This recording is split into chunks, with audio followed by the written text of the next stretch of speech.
মুসা আলাইহিস সালাতু ওয়াস সালামের সঙ্গে যুদ্ধ করে যখন জাব্বারিন সম্প্রদায় হেরে যাচ্ছিল, তখন এই জাব্বারিন সম্প্রদায় বালাম ইবনে বাউরার কাছে আসছে। বালাম ইবনে বাউরাকে বলছে, বালাম ইবনে বাউরা, তুমি তো আল্লাহর কাছে দোয়া করলেই কবুল হয়ে যায়, অতএব মুসা নবীর বিরুদ্ধে তোমাকে বদদোয়া করতে হবে, যত টাকা লাগে দিব।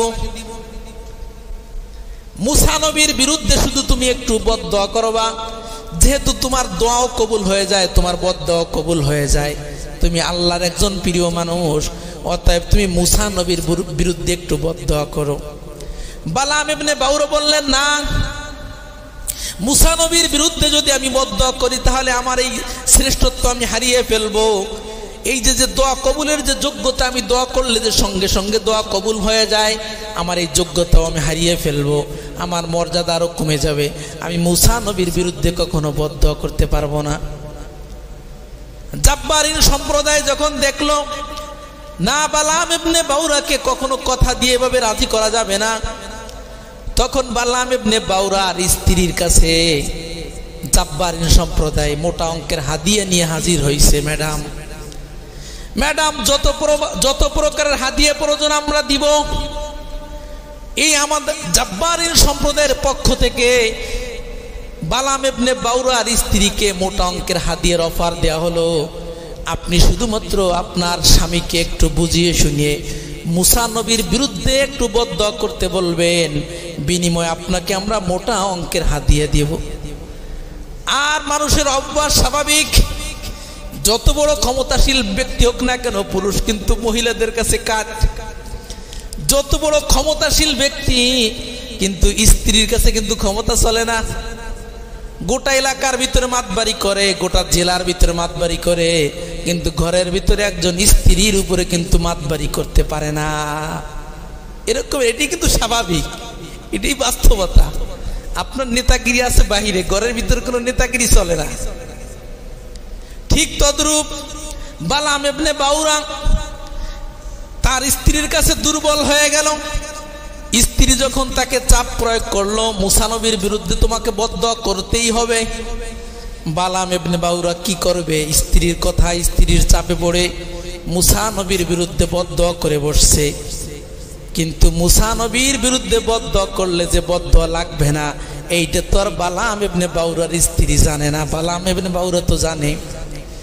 প্রাণের ভাইরা আমার, মুসা নবীর বিরুদ্ধে যখন বদদোয়া করলো, এই বদদোয়া কবুল হওয়া তো দূরের কথা, বালাম ইবনে বাউরার যে শ্রেষ্ঠত্ব এবং দোয়া কবুলের যে মর্যাদা আল্লাহ তাকে দিয়েছিলেন, ওই মর্যাদা আল্লাহ তাআলা সঙ্গে সঙ্গে ছিনিয়ে নিলেন। বালাম ইবনে বাউরার ব্যাপারে আল্লাহ তাআলা কোরআনুল কারীমের আয়াত নাজিল করলেন, তোর জীবনের সমস্ত আমল বরবাদ। এই রমজানে যারা রোজা রেখেছেন, নামাজ পড়েছেন, এই যে ইবাদত বন্দেগীর উপরে একবার কষ্ট করে একবার ইবাদতের উপরে উঠছেন, এই ইবাদত থেকে আর নামা যাবে না। আল্লাহ পাক রব্বুল আলামিন বলেন, ওয়ালা তাকুনু কাল্লাতী নাকাদাত গাসলাহা মিন বাদি কুওয়াতিন আনকাসা।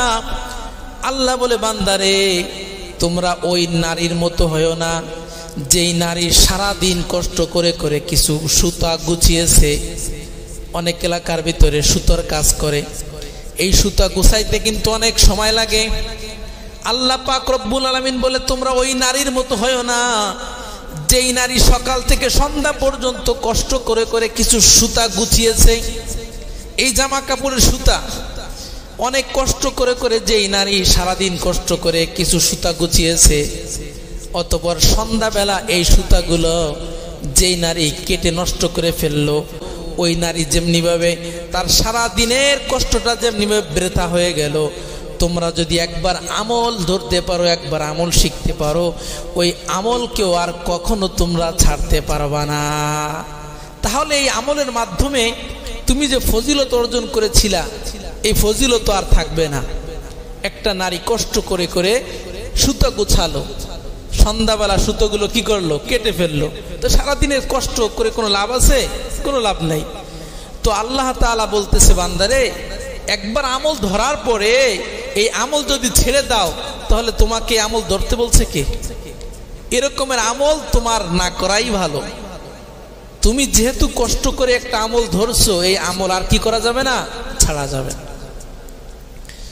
এই জন্য প্রাণের ভাইয়ের আমার, একটা মানুষ কিন্তু ইবাদত বন্দেগীর মাধ্যমে আল্লাহর প্রিয় মানুষ হয়, কিন্তু ইবাদত বন্দেগী করার পরে যদি কোনো মানুষ আবার ইবাদত বন্দেগী ছেড়ে দেয়, তাহলে ওই মানুষটা কিন্তু আল্লাহর কাছে সবচেয়ে বেশি নিকৃষ্ট হয়ে যায়। আপনারা অনেকে জেনে থাকবেন, এই যে আমরা যাকে শয়তান বলি, এ কিন্তু সাধারণ কোনো ব্যক্তি নয়, ফেরেশতাদেরও উস্তাদ ছিল। জমিনের এমন কোন স্থান নাই যে স্থানে এই শয়তানের সেজদা পড়ে নাই। অর্থাৎ এত পরিমাণ নামাজ ইবাদত বন্দেগী শয়তান করেছে। আল্লাহ পাক রব্বুল আলামিন খুশি হইয়া শয়তানকে উপদেশ দিয়েছিলেন, এ শয়তান, তোর উপাধি হলো তুই মুআল্লিমুল মালাইকা, সমস্ত ফেরেশতা কুলের সর্দার এবং নেতা তুমি শয়তান।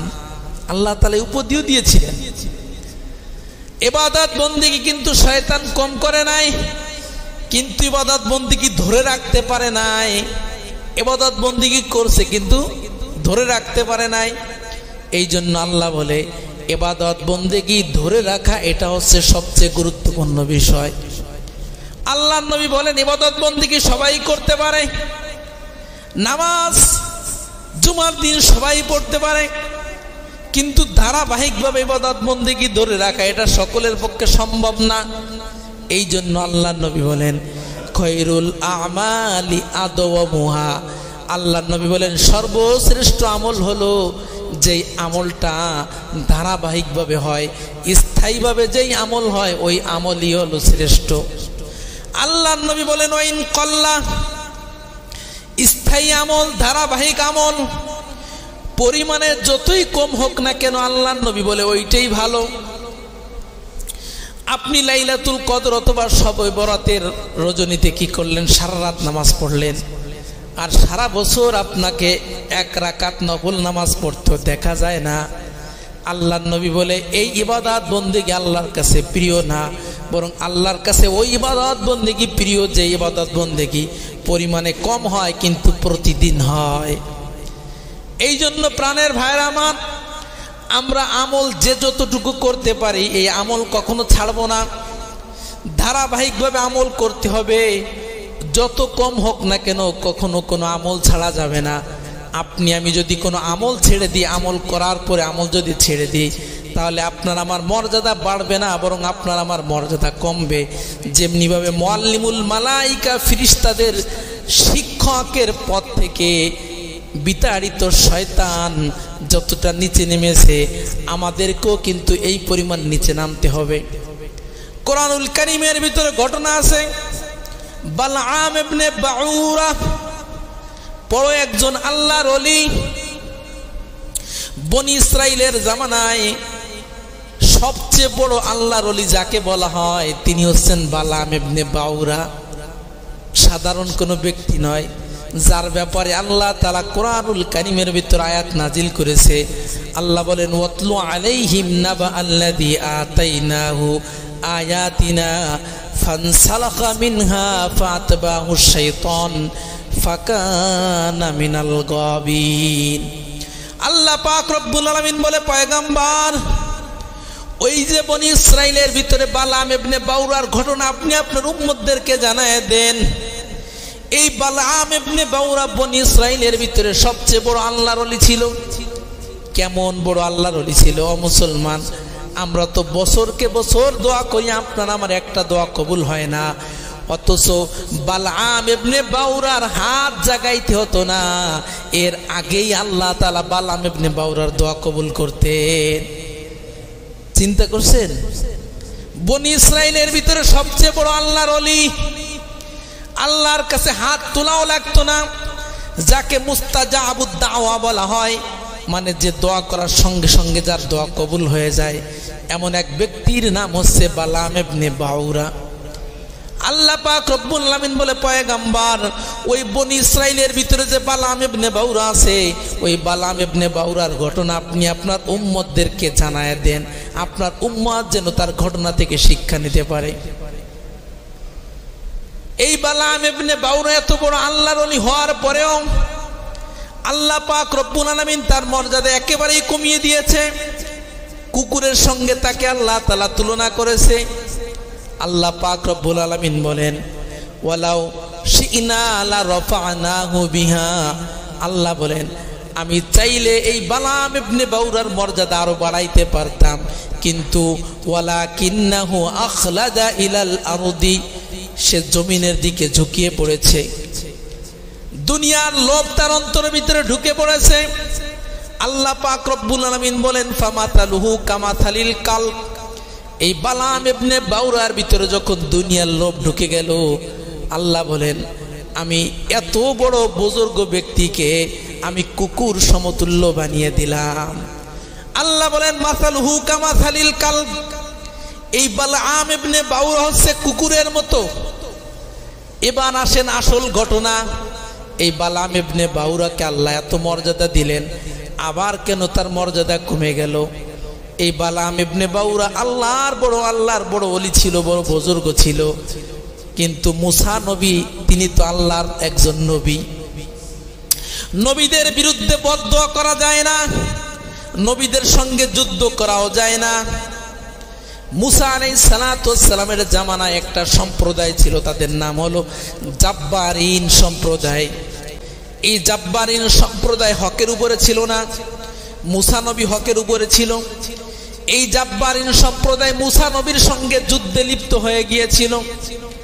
মুসা আলাইহিস সালাতু ওয়াস সালামের সঙ্গে যুদ্ধ করে যখন জাব্বারিন সম্প্রদায় হেরে যাচ্ছিল, তখন এই জাব্বারিন সম্প্রদায় বালাম ইবনে বাউরার কাছে আসছে। বালাম ইবনে বাউরাকে বলছে, বালাম ইবনে বাউরা, তুমি তো আল্লাহর কাছে দোয়া করলেই কবুল হয়ে যায়, অতএব মুসা নবীর বিরুদ্ধে তোমাকে বদদোয়া করতে হবে, যত টাকা লাগে দিব। মুসা নবীর বিরুদ্ধে শুধু তুমি একটু বদদোয়া করবা, যেহেতু তোমার দোয়াও কবুল হয়ে যায়, তোমার বদদোয়া কবুল হয়ে যায়, তুমি আল্লাহর একজন প্রিয় মানুষ, অতএব তুমি মুসা নবীর বিরুদ্ধে একটু বদদোয়া করো। বালাম ইবনে বাউরা বললেন, না, মুসা নবীর বিরুদ্ধে যদি আমি বদদোয়া করি তাহলে আমার এই শ্রেষ্ঠত্ব আমি হারিয়ে ফেলবো। এই যে দোয়া কবুলের যে যোগ্যতা, আমি দোয়া করলে যে সঙ্গে সঙ্গে দোয়া কবুল হয়ে যায়, আমার এই যোগ্যতাও আমি হারিয়ে ফেলবো, আমার মর্যাদা আরো কমে যাবে, আমি মুসা নবীর বিরুদ্ধে কখনো বদদোয়া করতে পারবো না। জাব্বারিন সম্প্রদায় যখন দেখলো না বালাম ইবনে বাউরাকে কখনো কথা দিয়ে এভাবে রাজি করা যাবে না, তখন বালাম ইবনে বাউরার স্ত্রীর কাছে জাব্বারিন সম্প্রদায় মোটা অঙ্কের হাদিয়া নিয়ে হাজির হয়েছে। ম্যাডাম যত প্রকারের হাদিয়া প্রয়োজন আমরা দিব। এই আমাদের জাব্বারিন সম্প্রদায়ের পক্ষ থেকে বালাম ইবনে বাউরার স্ত্রীকে মোটা অঙ্কের হাদিয়ার অফার দেওয়া হলো, আপনি শুধুমাত্র আপনার স্বামীকে একটু বুঝিয়ে শুনিয়ে মুসা নবীর বিরুদ্ধে একটু বদদোয়া করতে বলবেন, বিনিময়ে আপনাকে আমরা মোটা অঙ্কের হাদিয়া দেব। আর মানুষের অভ্যাস স্বাভাবিক, যত বড় ক্ষমতাশীল ব্যক্তি হোক না কেন, পুরুষ কিন্তু মহিলাদের কাছে কাজ। যত বড় ক্ষমতাশীল ব্যক্তি কিন্তু স্ত্রীর কাছে কিন্তু ক্ষমতা চলে না। গোটা এলাকার ভিতরে মাতবাড়ি করে, গোটা জেলার ভিতরে মাতবাড়ি করে, কিন্তু ঘরের ভিতরে একজন স্ত্রীর উপরে কিন্তু মাতবাড়ি করতে পারে না। এরকম, এটি কিন্তু স্বাভাবিক, এটি বাস্তবতা। আপনার নেতাগিরি আছে বাহিরে, ঘরের ভিতরে কোনো নেতাগিরি চলে না। ঠিক তদ্রূপ বালাম ইবনে বাউরা তার স্ত্রীর কাছে দুর্বল হয়ে গেল। স্ত্রী যখন তাকে চাপ প্রয়োগ করলো, মুসা নবীর বিরুদ্ধে তোমাকে বদদোয়া করতেই হবে, বালাম ইবনে বাউরা কি করবে? স্ত্রীর কথা, স্ত্রীর চাপে পড়ে মুসা নবীর বিরুদ্ধে বদদোয়া করে বসছে। কিন্তু মুসা নবীর বিরুদ্ধে বদদোয়া করলে যে বদদোয়া লাগবে না, এইটা তো আর বালাম ইবনে বাউরার স্ত্রী জানে না। বালাম ইবনে বাউরা তো জানে।